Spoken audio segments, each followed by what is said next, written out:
Hello everyone, আমি অনিশা। নতুন একটি ব্লগে তোমাদের সবাইকে ওয়েলকাম। আজকে হলো মহা অষ্টমী।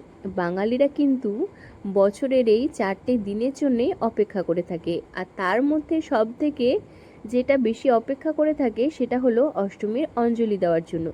আমাদের এখানে তো দশমীর অঞ্জলি হয় না, অষ্টমীর অঞ্জলি হয়। তো সেই জন্য সকাল সকাল রেডি হয়ে স্নান সেরে চলে গেলাম পুজো মণ্ডপে। গিয়ে দেখি ঠাকুরমশাই অলরেডি পুজো শুরু করে দিয়েছে। চলো তোমাদেরকে একবার আমাদের এই প্রতিমাটাকে ভালো করে দেখাই। আমাদের এই প্রতিমাটা কিন্তু অন্যান্য ঠাকুরের তুলনায় বেশ বড় হয়েছিল, তাই তোমরাও দেখে নাও আমাদের এখানকার প্রতিমাটি কেমন হয়েছে।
পাড়ার মণ্ডপে পুজো দেওয়ার মজাই আলাদা। সবাই মিলে একসাথে বসে হই হুল্লোড় করে পুজো দেখা, আর তার সাথে সাথে অঞ্জলি দেওয়া।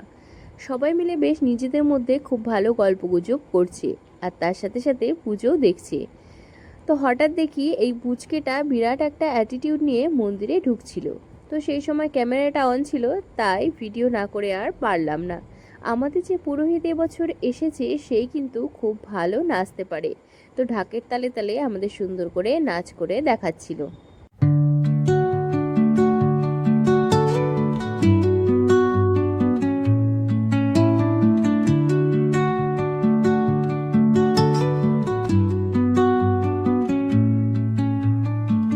Under the boughs where the shadows play, the wind hums songs at the break of day, whispering pines, secrets untold. এবার হয়ে গেল মায়ের কাছে ভোগ নিবেদন, আর ভোগ নিবেদন হয়ে গেলেই অঞ্জলি দেওয়া হবে। যেহেতু অনেক মানুষের ভিড় হয়েছিল, তাই 2-3বারে অঞ্জলিটা দিতে হয়েছিল। আমাদের এই মন্দিরটা নতুন করে তৈরি হওয়ার পর মানুষজনের কিন্তু বেশ সুবিধা হয়েছে। একসাথে অনেক মানুষজন এখানে দাঁড়িয়ে পুজো দেখতে পারে, আর তার সাথে সাথে এখন রোদ বা বৃষ্টিতে মানুষজনকে আর নিচে দাঁড়াতে হয় না। তো এবার অঞ্জলি দেওয়া হবে। তো প্রথম ব্যাচে আমি দিয়েছিলাম অঞ্জলি। তো অঞ্জলি দিয়েও বেশ কিছুক্ষণ এখানে আমি বসেছিলাম ফল প্রসাদ নেব বলে। তো যেহেতু ফল প্রসাদটা দিতে একটু দেরি হচ্ছিল, আর ওই যে বললাম প্রচুর মানুষের ভিড় হয়েছিল, তো তোমরা দেখতেই পাচ্ছ কত মানুষজন এখানে এসেছে। আসলে সকালবেলায় যে পুজোটা হয় অষ্টমীর অঞ্জলি, তো সেটাই সবাই দেয়। আর দুপুরবেলায় যে সন্ধি পুজোটা হয় সেটা খুব কমজনই করে থাকে। তো ভেবেছি যদি সময় পাই তাহলে দুপুরবেলাতে একবার আসবো। তো এই যে অঞ্জলি দেওয়া হয়ে গেল, আর তারপর ফল প্রসাদ নিয়ে চলে আসলাম বাড়িতে। আমার অষ্টমীর দিন সকালবেলা এভাবেই আজকে কেটে গেল।